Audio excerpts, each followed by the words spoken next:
to our Sunday Love Feast program. I do see a lot of old friends, so glad to see you all and welcome. And thank you all for joining us on this cold, rainy, winter Sunday evening.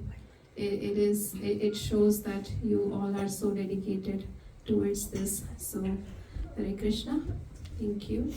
So, let's get started. Before I start, I would like to thank ISKCON of Bergen County Management for giving me this opportunity to purify myself and letting me speak in front of all those senior devotees. I am not capable of doing all this. This is just I'm doing for my purification. If I make any mistakes, please forgive me. This is just a copy paste which I am doing, which I heard from the senior devotees, my Guru Maharaj. So I'm not saying that if I make mistake, I'm shifting the blame. All I'm saying is if I make mistake, it is on my part of understanding it, not understanding it properly.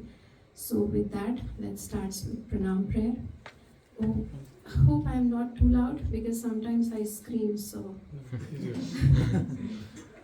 Om Ajnanatimirandasya Jnananjanashalakaya Chakshurmilitam Yena Tasmai Shri Gurave Namah Shri Chaitanya Manobhishtam Sthapitam Yena Bhutale Swayam Rupa Kadamayam Dadati Swapadantikam Vandeham Shri Guru Shri Uttapadakamalam Shri Gurun Vaishnavamscha Shri Rupam Sagrajatam Sahagana Raghunatamitam Tam Sajivam Sadvaitam Savadutam Parijana Sahitam Krishna Chaitanya Devam Shri Radha Krishna Padan Sahagana Lalita Shri Vishakhamritamscha He Krishna Karuna Sindhu Dinabandho Jagatpate Gopesha Gopika Kanta Radha Kanta Namostute Tapta Kanchana Gaurangi Radhe Vrindavaneshwari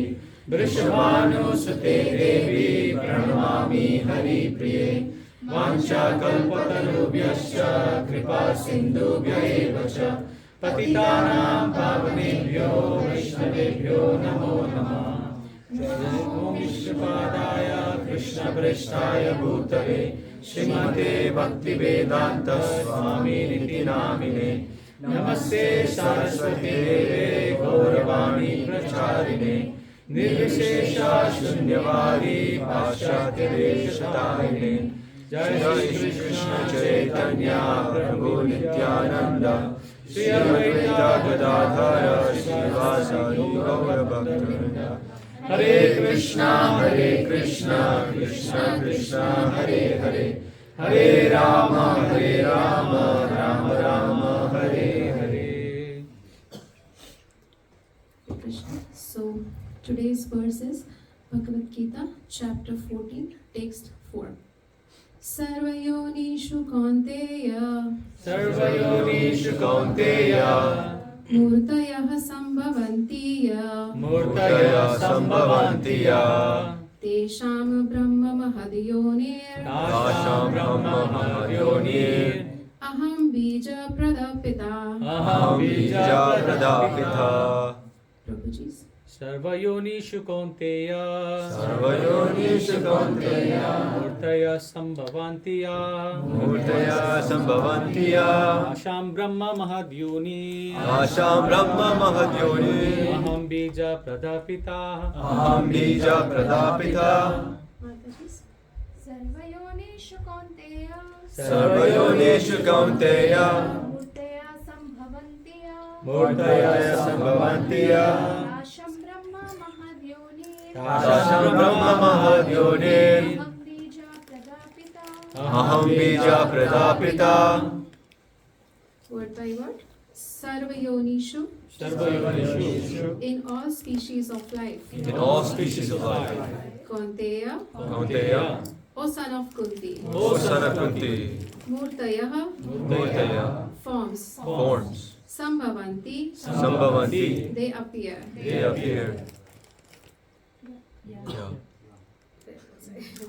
Yaha.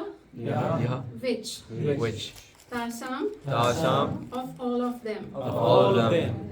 Brahma, Brahma, the Supreme. the Supreme. Mahadyoni, Mahadyoni, source of birth in the material substance. source of birth in the material substance. Aham, Aham, I. I.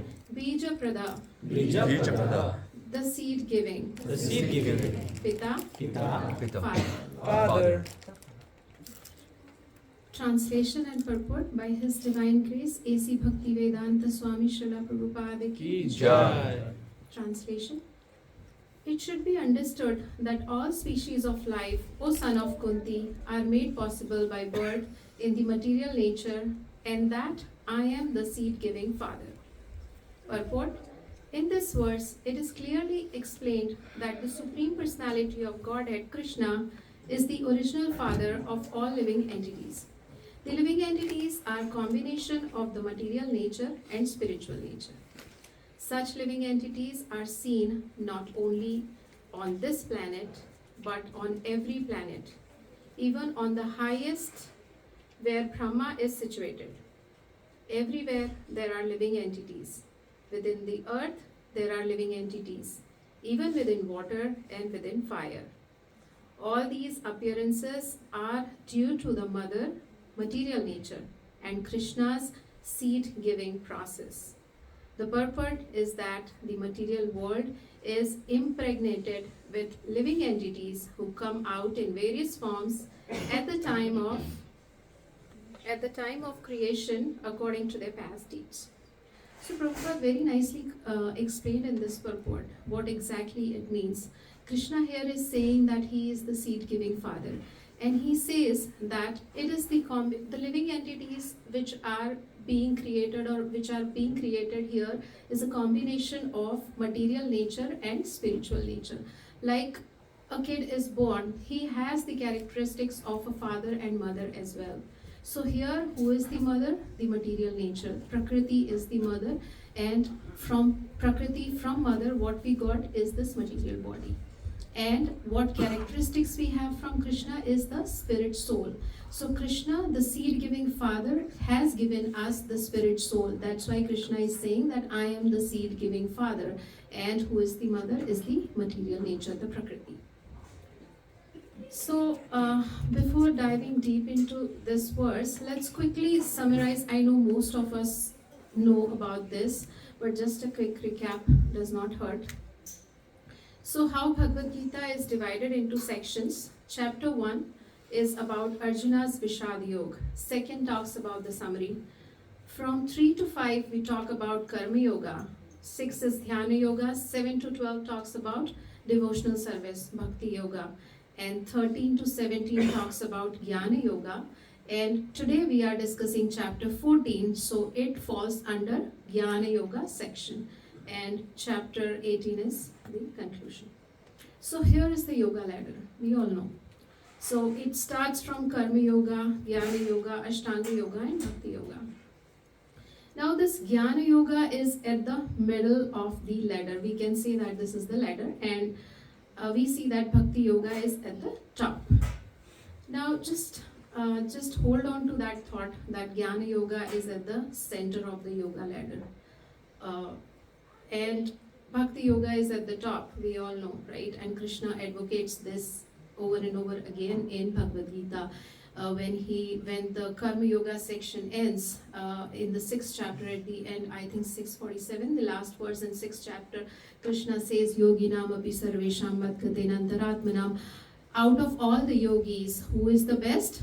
The one who does bhakti, the one who abides by me, one who does the unalloyed devotion service for me is the best yogi. So Krishna keep on telling this, keep on reminding us over and over again throughout the Bhagavad Gita, but broadly this is how it has been classified.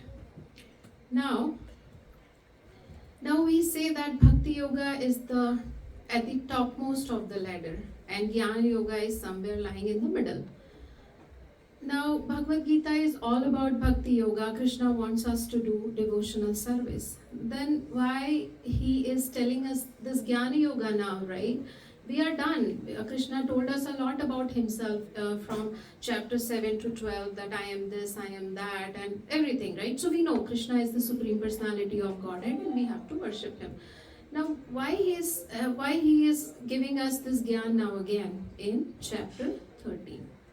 So, if bhakti is the culmination of the yoga ladder, why gyan presented after bhakti section, right? So there are multiple answers to this. One of them is, we say that the most precious thing we keep at the center, right? Even we give this example that whatever the precious jewelry or money you have, you won't keep it in your living room. You keep it somewhere in the center of your house where you have your locker and safe, right?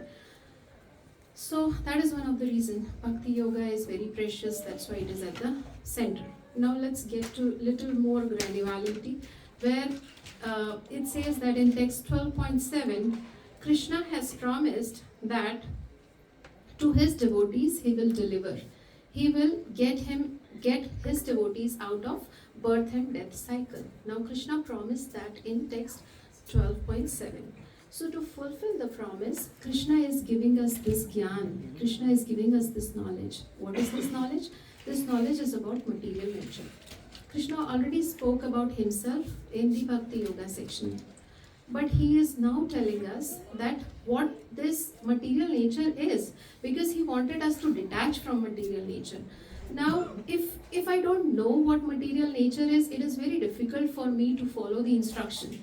So he is telling us in detail what material nature is, what are its characteristics, how it entangles us, this material nature. So that all he describes from chapter 13 to 17. And again, same thing, the philosophical knowledge is necessary. So an example, maybe we go to doctor, right? And he prescribes us medicines. But if he don't explain us, if he doesn't explain us what kind of disease we have, why I should take this medicine, he might say that, okay, you have to continue for so and so, and this medicine is for this and that, right? So we need knowledge. We can't just come out of his office and, okay, he gave me this medicine, I don't know what it is. He gave us some knowledge, so that's why knowledge is needed. If we wanted to attach, we all know, we wanted to go back to Krishna, we wanted to attach, our ultimate goal is spontaneous love for Krishna. But okay, fine, but there is something called as material nature. How to deal with that? What does this material nature mean? So that's all Krishna will be discussing here. And also, people often say that Bhagavad Gita is full of, Krishna is saying that I am this, I am that. Why a God has to say all this, right? So he has to say this because that's how he is, that's what he is. If you go to a CEO of your company and if you ask him, if you don't know him and you ask him, who are you? He will say, I'm the CEO of the company, I am running the show, right? So would you say he is boasting, or would you say that he is, he is being too proud? No, because that's what he is. So that's why Krishna is telling, I am this, I am that, because he is that. So he is just telling the reality, he is getting your facts right. So that's why Krishna is giving gyan, and that gyan is necessary, that knowledge about Krishna is necessary because we can submit to him. We can do submissively devotional service. And once we do devotional service, the Vaidhi Bhakti, then comes the spontaneous love for Krishna. You cannot have spontaneous love for Krishna overnight. You chanted your 16 round and okay, boom, next day you are all have spontaneous love for Krishna. You have to follow the process, and in order to follow the process, you have to understand what that process is, who Krishna is. So that's why Krishna is not just telling you manmana bhav mad bhakto, okay, you do this devotional service, done, Bhagavad Gita over. No, he put on the table all the options. He put on the table that what is karma yoga, what is dhyana yoga, what is this, what is that. Now you decide, Arjuna. He also said that out of all the yogis, bhakti yogis are the best. But he said, in my opinion is this, you have all the options, now you decide what you wanted to do, right?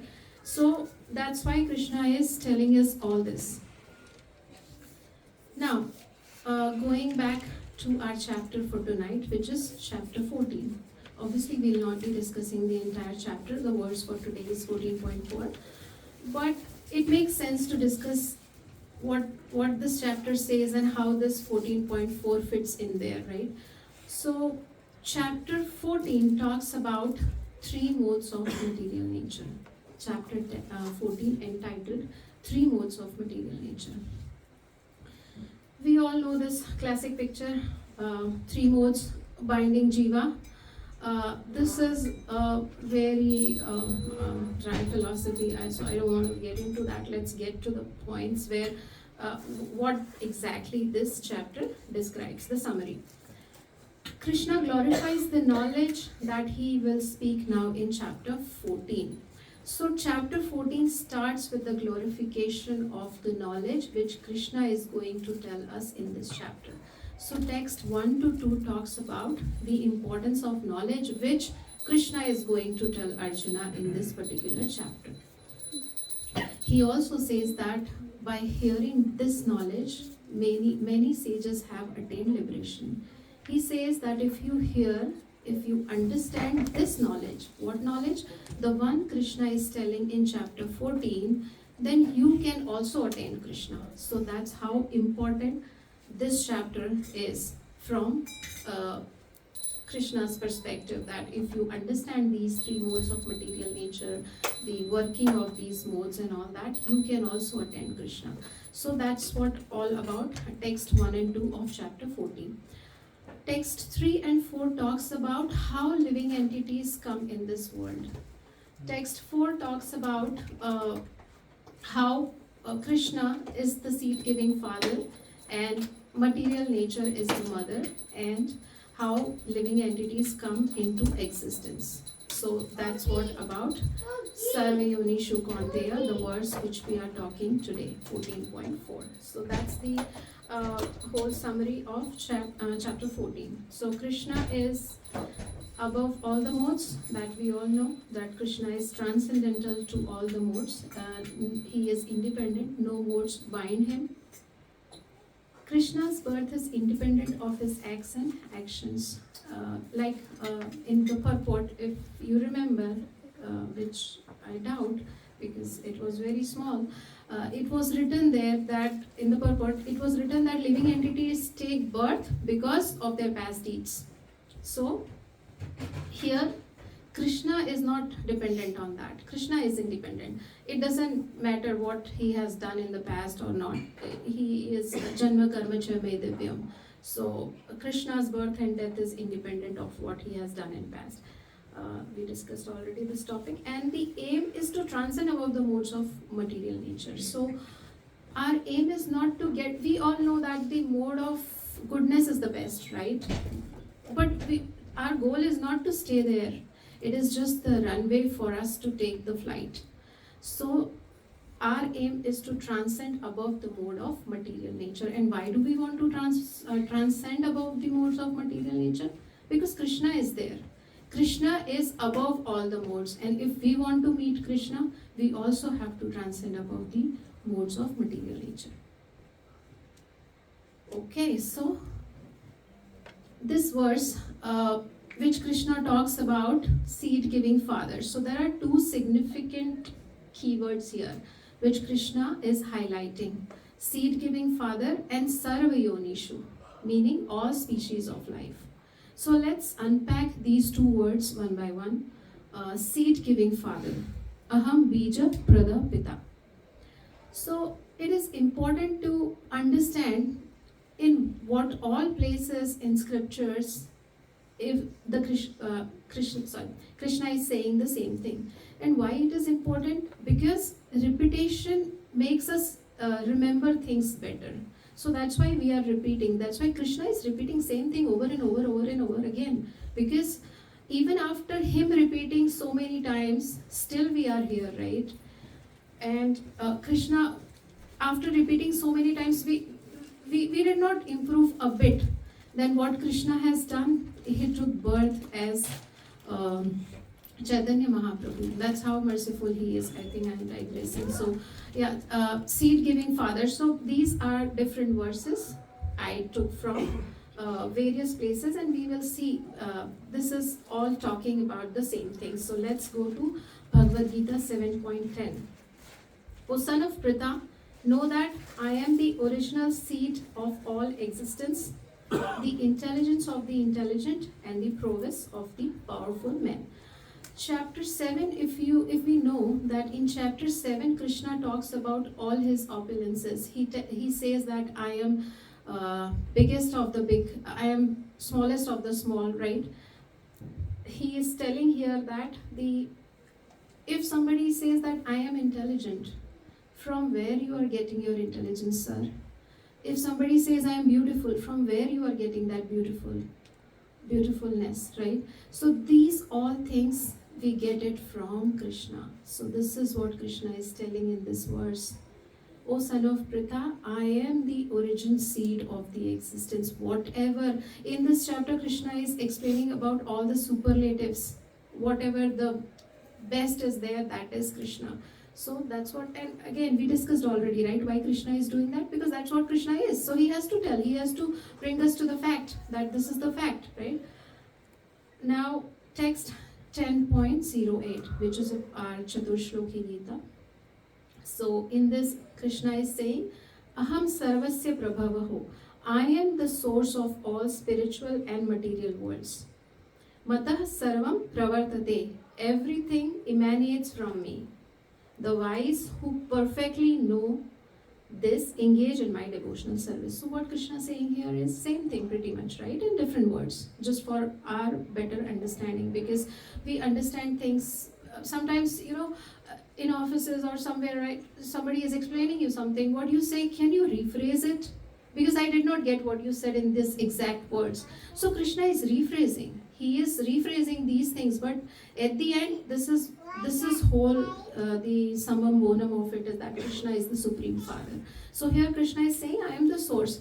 Now what he is saying that is, if you know that I am the source, then what do? You do devotional service. So the ones who are intelligent, the ones who understand this, that Krishna is the Supreme Father, after knowing this, what they do? They do devotional service. So this is what again we see in 10.08. Now come back to 15.7. 15.7, again the same thing Krishna is saying. We must have heard multiple times, we are part and parcel of Krishna. So from where it is coming? Mama eva ansho jiva loka jiva bhuta sanatana. So that's what it's coming from, chapter 15.7, where Krishna is saying that all the living entities, even in this conditioned form, are my part and parcel, are my fragmented parts. Then if we go little bit towards Brahma Samhita, so same thing is mentioned in Brahma Samhita, Sarva Karana Karanam, Ishvara Param Krishna, Sachidananda Vigraha, Anadir Adir Govinda, Sarva Karana Karanam. Okay, so I think we have less time, so let's get to this now. So we understood, at least for the course of this class, that Krishna is the Supreme Father. Krishna is the seed-giving Father. Now we understood Krishna is Father. Now what? Okay, Krishna is seed-giving Father. Now what to do next? Now next, let's understand what are the qualities, what are the characteristics of Father, what a father does. So I think we all know this example, but I'll just quickly go over this. A kid is lost. A kid of a wealthy father is lost. Someone comes and gives him food. Someone comes and gives him clothes. Someone very great, His Holiness, comes and take him back to the father. So what do you think is the best for that kid who is lost? Giving him clothes? Taking him back to the father. So who is that lost kid? We all, right? We all are that lost kid. And we just don't realize that we are kids of that Almighty Father who is full of riches, who is full of opulence. But we are still running behind these petty things. Promotion de do, car de do, ghar de do. I mean, we just don't know that how rich our Father is. Once we go back to Him, we will realize we will be all happy. So, who is that His Holiness? Who is taking us back to our Father? Our Gurus. His Divine Grace A.C. Bhakti Vedanta Swami Srila Prabhupada. These are the people, these are those important people who are taking us back to our Father. Now let's quickly go to the characteristics. These are 6 characteristics of a father. The Father believes in you. Father believes in you, yes, there is no doubt about it. But do we believe in our Father? Our Supreme Father, do we believe? I don't think so. So there is this example, a girl, a small little girl. Again, these all are our classic examples, but it's okay if we remind ourselves so that it gets in our head. A small little girl is flying in an airplane. There was a lot of turbulence in the airplane. And everybody is so scared, scared to their death. A person sitting next to her asking, "Why are you not scared? You are so peacefully drawing. You are not fear of your death, or if something happens, are you not scared?" So this girl replies, "My father is a pilot. He is flying the plane." So same thing. This material world, this show is run by our Father, but still we are scared. Why fear when Krishna is here? So that's how it is. We just don't understand that this plane, this material world, the universe where we are in, is under the control of our Father. And once we know that our Father is controlling, He has the control, then that's it. But it takes a lot of time to understand that, right? Because of so many allurements of Maya, and this Maya is none other than Krishna's energy. Devi Haishi Gunmayi Mama Maya Duratyaya. Krishna says this, that this Maya is also not easy. Don't take it lightly. It is Krishna's energy. Okay, moving on. Number 2. The Father is moving towards you. Father is moving, but are we moving? We are here, Father is here, Father is moving. We are moving in another direction. No matter how close Father moves towards you, you're not going to meet ever, unless you turn your face and try traveling towards your Father. They say that when you take one step towards Krishna, Krishna will take 1,000 steps towards you. But what we have to do, we have to turn our face at least make up our mind that we wanted to go back to Krishna. We want Krishna, but no, we don't want Krishna. We want everything else but Krishna. The moment we realize, we make up our mind, we decide, Krishna will take many steps towards you. Ye yatha mam prapadyante. Krishna says that I reciprocate, but we don't take that step, right? The Father is full of compassion. Our Father is full of compassion. He doesn't judge you. He doesn't judge you. He doesn't say that Rukmavati Mataji is doing so much devotional service. Rati Vilasa, you are not doing anything. No, He will not judge me with Rukmavati Mataji. He will not compare me. He will compare me with who I am, who I was, and I made a decision, then He accepts me without judgment. We have individual relationship with our Father. He has so many kids, but He has that personal relationship with everyone. He is full of compassion. The Father celebrates you. The moment you make a decision that you wanted to go back to your Father, the moment you turn towards Him, He starts celebrating you. An example of a day-to-day life. I live in America. My parents are in India. I go maybe once in a year, or sometimes I go once in 2 years. It's a long time for parents, right? The moment I book my ticket, my mother starts planning. My dad starts planning that my daughter will come, we will do this, we will do that. They start the celebration. So if a material world parents who are nothing, very limited capacity they have, but within their capacity they celebrate. They try that celebration. The celebration started, I have not even gone there, but everything revolves around that. She cleans up my room, she puts a nice bed sheet, and everything, right? Same thing. This Supreme Father, He is celebrating. The moment you decide, you make up your mind, He starts celebrating. He makes up the mind. He will arrange for you that this person will come, this and this seva He will do. So That's of course these mundane examples we cannot compare with Krishna, but with our limited senses it is very difficult for us to understand the transcendental matter. So sometimes we have to take help of these examples. So so uh, we talked about number 4, the Father celebrates you. It's just that we have to make up our mind. Number 5, Father gives you a second chance. Father gives you a second chance, meaning, and we have one more one example in our scriptures also. What is that example? Ajabal.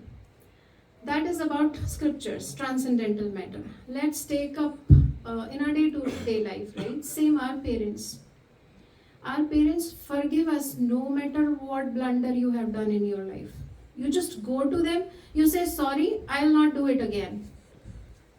Done. They will not even think twice that you have made a mistake. They forgive you immediately.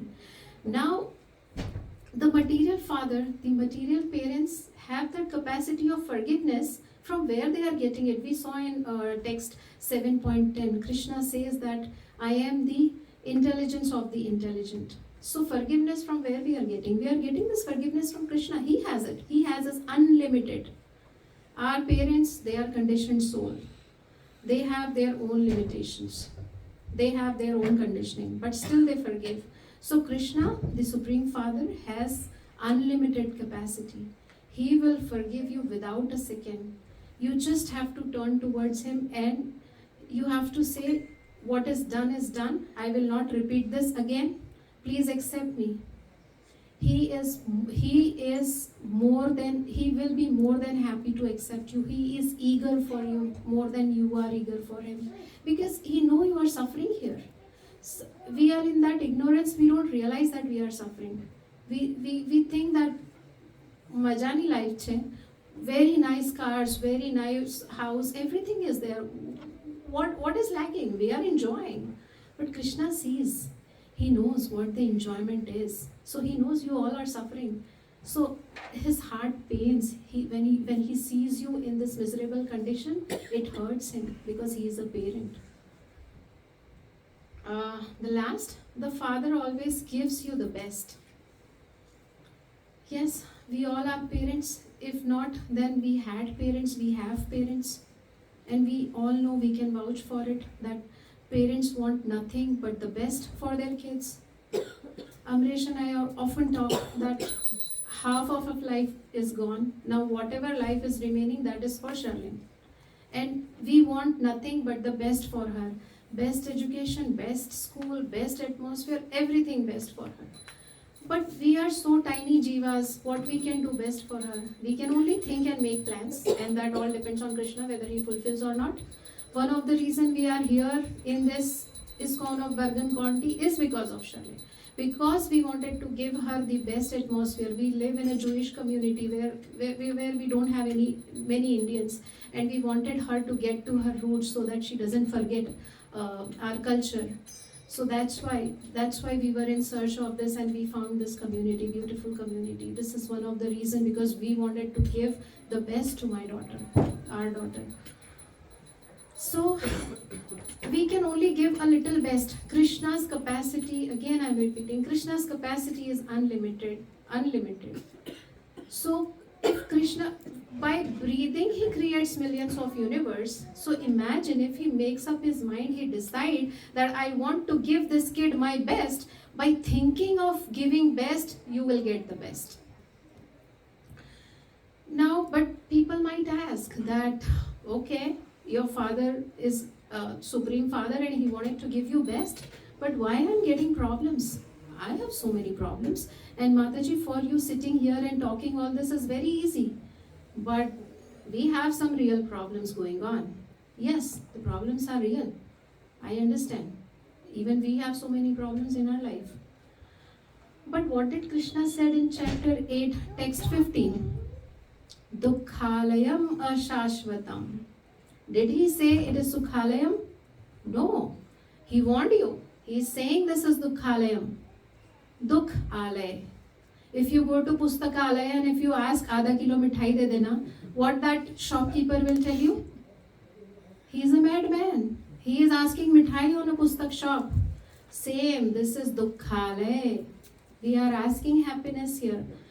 Not to demotivate anyone, this is the facts. Krishna is getting our facts right. He is just bringing you to the reality.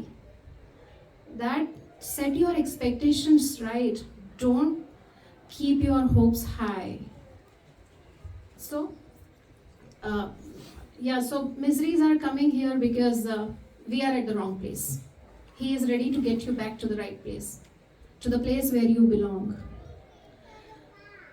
Again, one more perspective on getting the problems. Nitai Sevini Mataji says that if you are packing your lunch box, Ramchandra Prabhu, 10 more minutes.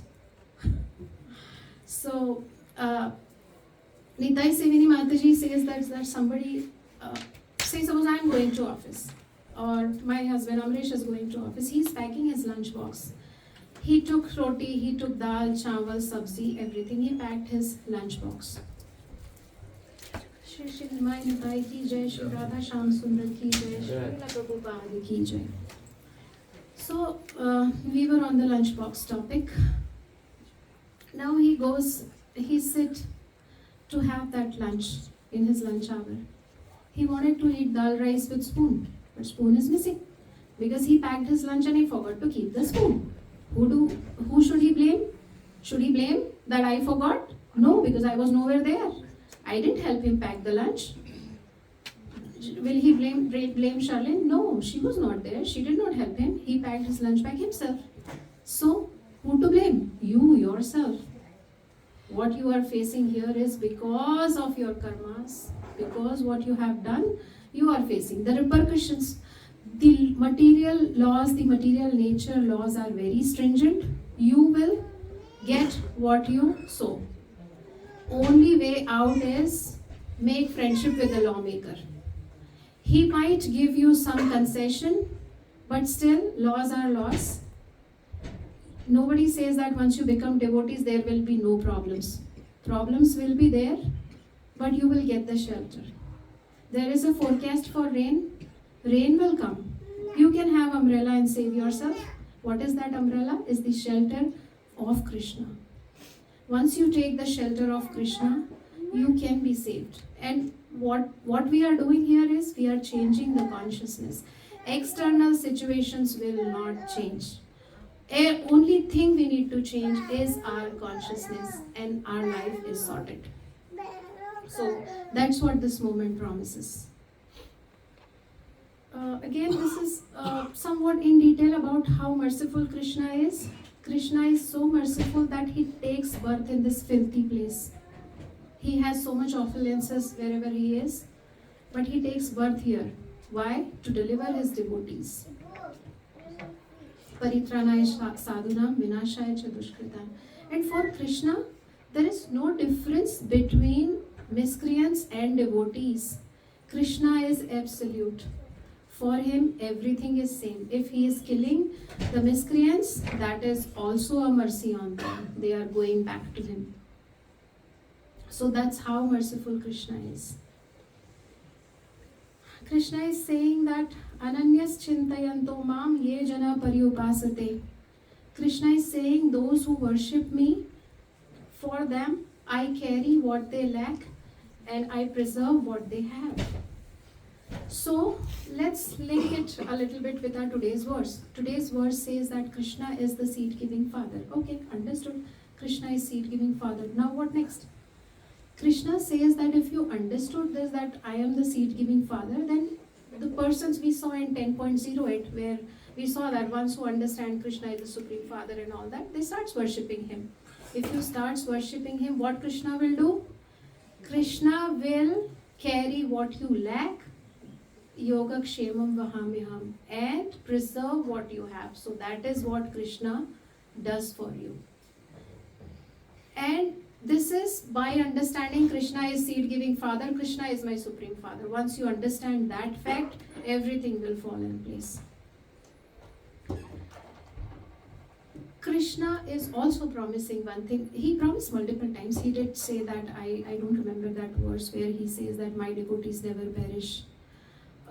here he is saying, Sarvadharman parityajya mam ekam sharanam vraja aham tvam sarvapapebhyo mokshayami ma shucha.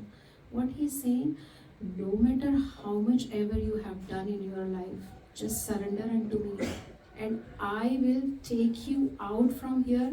I will eradicate all your sins. You do not have to fear. Sarvadharman parityajya. But we have so many shelters. We have dependency on our jobs. We have dependencies on our parents. We have dependency on our husband. We have dependency on so many things. We just don't depend on Krishna. Krishna is not saying be dependent on me and just sit haath pe haath rakhe and don't do anything. No, he's not saying that. He is saying do your prescribed duties and depend on me. Do your prescribed duties. Karmanyavadhikaraste ma phaleshu kadachan. Just you do your duty and don't worry about the fruits. And what is our param dharma? Savai pumsa paradharma yatho bhaktir adokshaja. Ahetuki apratihata yayatma suprasiddhati. Apart from your prescribed duties, your dharma as a mother, as a daughter, as a wife, you do your dharma. But what is your param dharma? Bhakti. Knowing Krishna is my supreme father and doing devotional service unto me is my param dharma. That's what Krishna is saying by saying Sarvadharman parityajya. Okay. So we saw about seed giving father, aham bija pradapita. Now the second most significant point which Krishna is trying to explain in this verse is all species of life. Sarva yonishu. Krishna did not say, I am seed giving father of human beings. I am seed giving father of only elephants. No, he said Sarva yonishu. And how many yonis, how many species of life do we have? 8,400,000 species. He is seed giving father of all of them.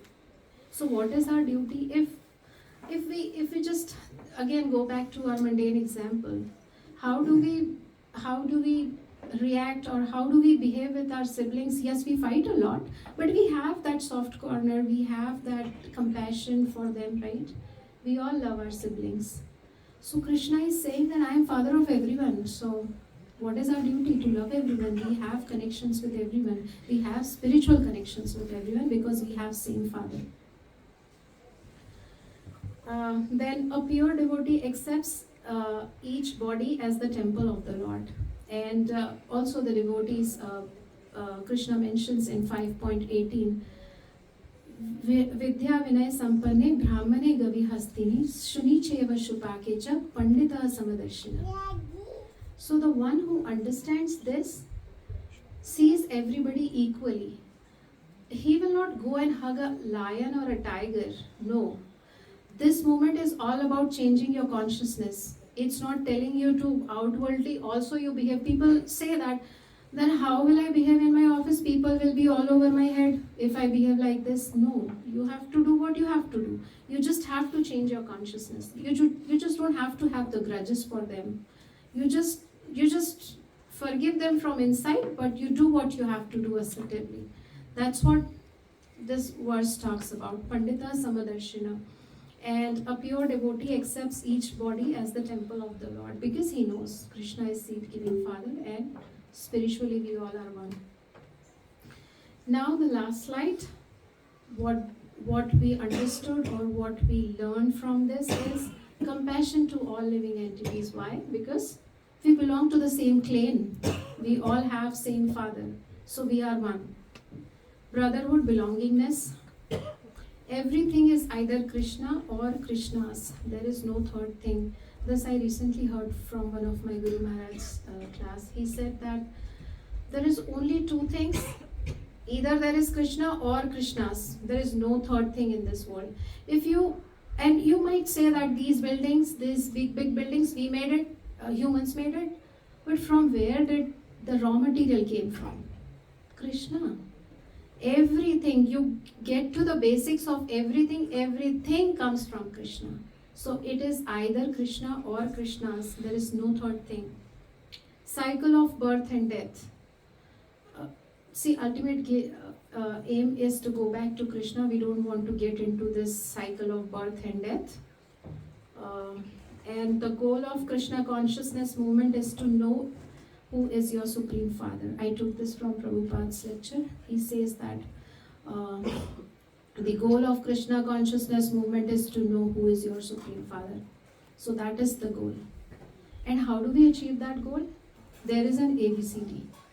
Association, books, chant and diet.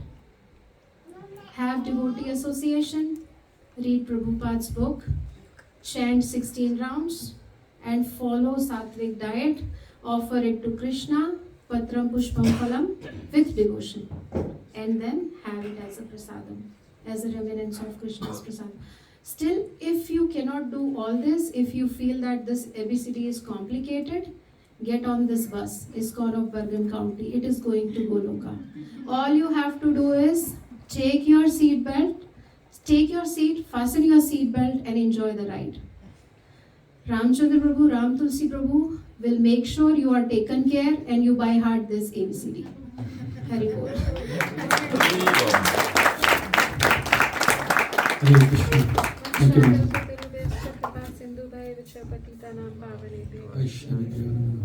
Anybody has any questions or comment? Any devotees? 15 slide. Last slide.